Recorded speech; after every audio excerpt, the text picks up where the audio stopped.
New information tonight on a developing outbreak of whooping cough in Missoula. Health officials saying now that this could be the beginning of a widespread problem. There's 6 confirmed cases of the virus now reported at Missoula's Sentinel High School. So far, there's vaccinated and non-vaccinated cases. The sickness is easily spread from person to person.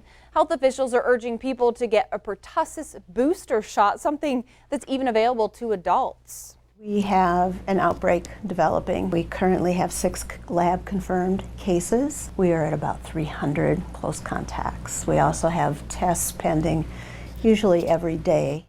Whooping cough symptoms include that runny nose and a sneezing, an occasional cough. Sometimes you're not really sure if those they kind of are cold-like, but if you think that you have something, check with health officials.